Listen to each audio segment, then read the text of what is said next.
You know, one of the things that I find the most frustrating about being a diagnosed autistic adult is that so much of the research out there, so much of the support systems are all for freaking children. But what do they think that the children grow into? Adults who have no idea how to operate a life when all the knowledge out there is for children. It's oftentimes why I have to go to Reddit in order to find out, is my experience something that other people can relate to? Is this actually a normal thing that I'm going through? Today I am going to be talking about what autism looks like for me as an adult, how my life is affected. Again, this is a video that has been inspired from my real life currently and just trying to navigate that as best I can. So when I was 25 and I got my diagnosis, I remember having done my tests for hours and hours and hours on end, all in the span of like a few weeks. And it finally ended on a day that I was brought back in to see the psychologist. They told me that I had the diagnosis, and my therapist, who was the one to kind of put me in front of this psychologist in the first place, she was there with me and she started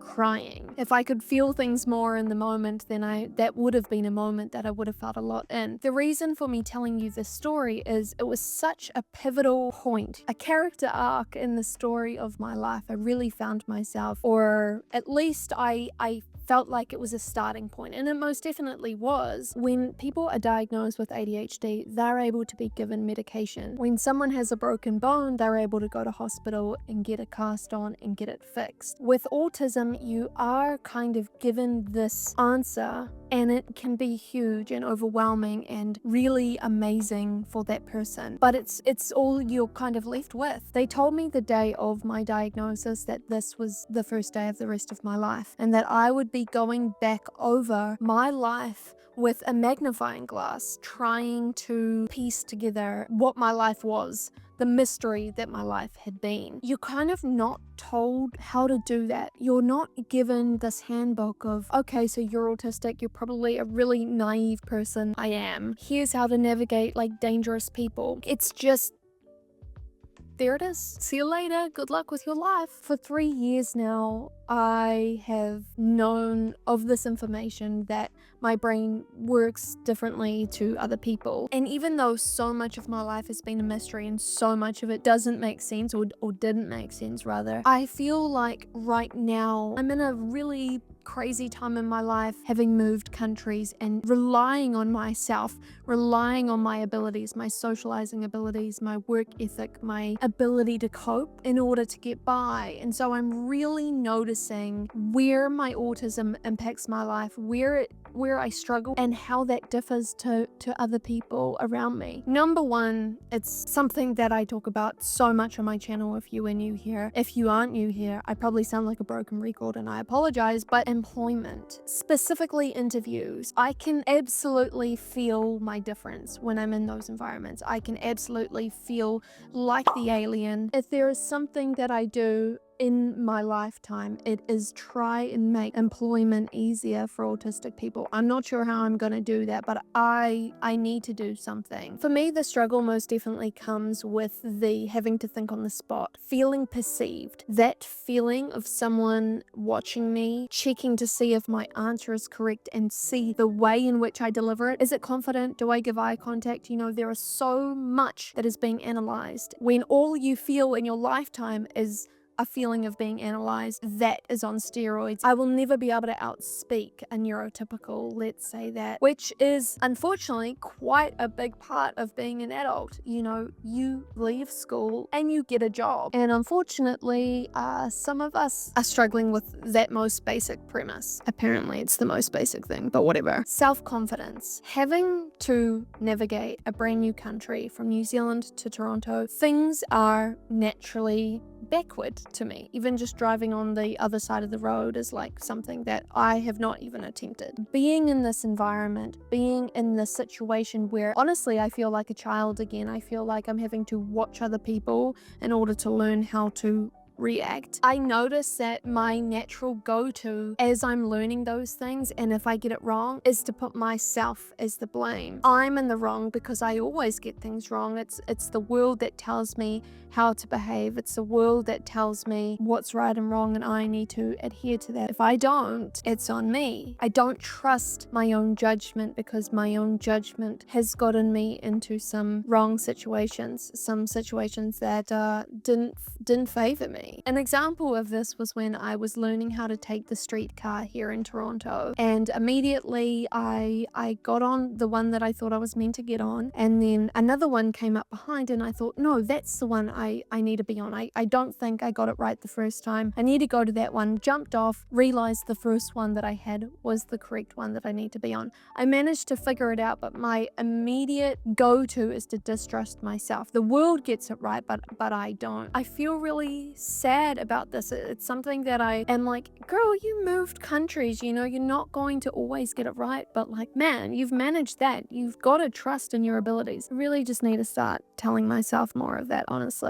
The next one, fawning, naivety. This is again something that I talk a lot about. Letting people walk all over me through the fear of rejection, through the fear of, again, getting it wrong, embarrassing myself. I have been in so many situations, not even necessarily dangerous situations, but yes, I have been in plenty of those. But even just like if someone wanted me to do something, a friend, let's say, naturally, I don't want to let them down. I don't believe that I can be all that I am and that they will trust me, that they will still like me, basically. The naivety of situations certainly gets me into really shitty situations, believing in the goodness of people. Oftentimes I give people the benefit of the doubt. You know, if someone did me wrong, well, this next person, this new person that I'm meeting, well, they weren't this person, so why should I hold them to the expectations because this other person did me wrong? I don't know if that made any sense at all, but I almost don't bring my past knowledge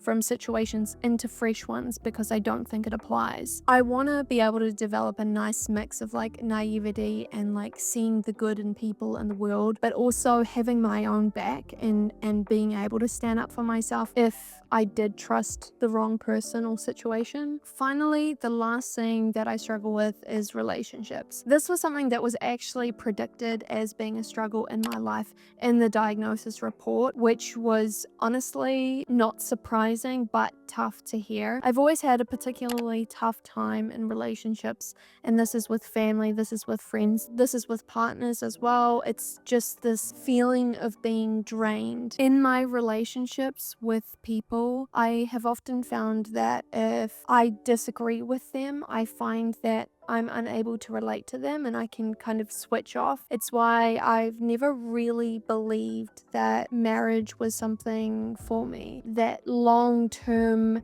relationships was not something that I'm capable of, and I'm still trying to learn what makes me the most happiest. But I know that people are a tough one for me. People confuse me. I love to be in nature and I love to be with animals because those things are very calming to my mind. People aren't as much. I guess I'm trying to learn how to find my place in the world with connections with people and still have my own autonomy, still have my own time with myself. Again, this is another big thing in my life that I am trying to work through. So as I stated earlier, the platforms that I often go to in order to see if my experiences are relatable to people is Reddit. So I've gone on to Reddit and I've gathered, different people's comments of how autism affects their life as an adult, and I have the most relatable ones on here that many people agreed with. Number one, not being able to drive. Absolutely. I got my license, I believe I was 25, maybe very close to 26. I got my first car at 26. So yeah, I've only been driving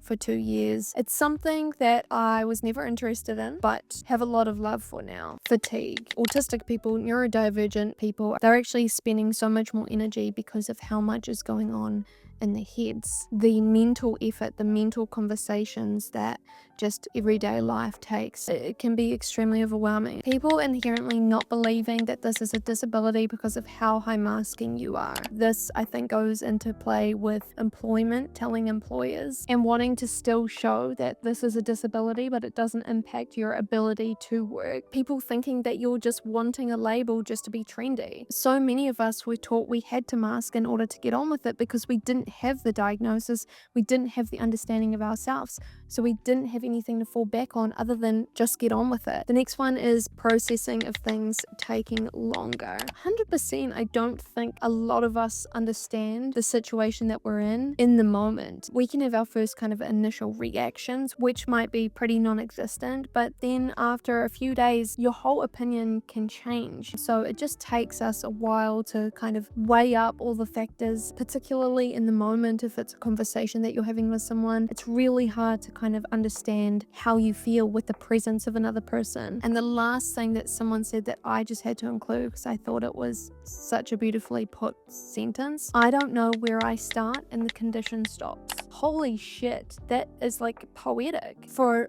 someone who's incredibly high masking like myself, for someone who has been diagnosed later in life, I would say that a lot of you relate to the sentence because so much of your life you were not yourself, you couldn't afford to be, so you developed the mask, and probably quite a strong one. It can be hard when you get that diagnosis, the day of diagnosis, to suddenly go, okay, well, I mask, I need to stop now. It's in your makeup at this point. It's how your brain has been wired to perform, to be accepted, to keep you safe in the world. Unraveling that and understanding yourself after a late diagnosis, I think, takes many, many years. And I am 3 years in and still learning. I've come a long way from the last few years, but it's going to be a lifetime, I think, of understanding what it means to be an autistic person. And I guess I just want to make that journey that I'm on easier, warmer feeling for others who are in the same boat. I'm going to leave it there today, you guys. Thank you so much for watching this video. If you'd like to see any more of my social media content all around autism, I will link it down below. Be sure to subscribe and like if you enjoyed my video today, and I'll talk to you guys very soon. Bye.